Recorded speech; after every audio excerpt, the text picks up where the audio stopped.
C'est vraiment une fuite des cerveaux qui a une géographie très diversifiée. Les gens me disent, moi, non seulement on est discriminé et stigmatisé en tant que musulman, mais en plus on ne peut même plus défendre nos droits. Je mène actuellement une enquête avec des collègues donc sur des Français de confession musulmane qui ont choisi de s'expatrier, de quitter la France pour mettre à distance l'islamophobie et le racisme. Pour cette enquête, on a un questionnaire qui a été rempli par plus de 1000 personnes en fait, aux quatre coins du monde. Puis c'est des gens qui sont diplômés, la moitié en bac+5, mais aussi pas mal des secteurs en fait économie, finance et ingénieurs en fait, et plutôt des secteurs du privé, voilà, que par exemple la fonction publique. Ce qui se dégage, c'est qu'il s'agit quand même de pas n'importe quel type de musulmans, puisqu'ils sont quand même très diplômés. C'est des gens qui ont fait voilà, de longues études et qui, souvent, à l'issue de leurs études, sont confrontés à des expériences de discrimination et ont du mal à trouver un emploi à la hauteur de leur qualification sur le marché du travail français et qui partent.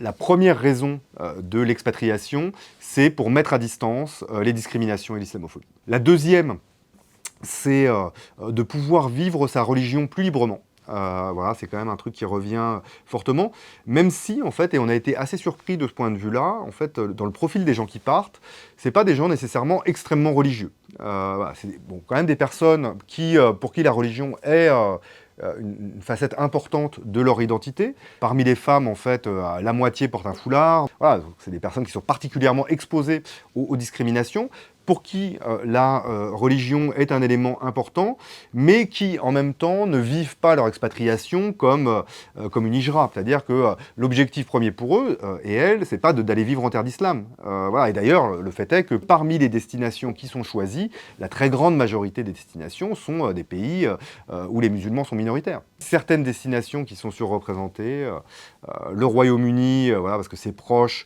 et il y a un marché du travail qui est assez dynamique. L'objectif premier, c'est de pouvoir mettre à distance ces discriminations et pouvoir à la fois avoir une ascension professionnelle, protéger ses enfants des expériences de discrimination qu'on a subies soi-même.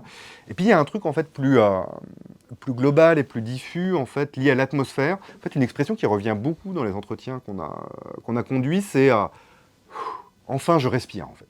Le sentiment qu'en France, il y a une sorte de pression sociale un peu constante, notamment qui est liée aux médias, aux chaînes d'information en continu, aux réseaux sociaux, qui est oppressant en fait, hein, pour les musulmans et les musulmanes, et que cet élément-là est beaucoup moins présent à l'étranger.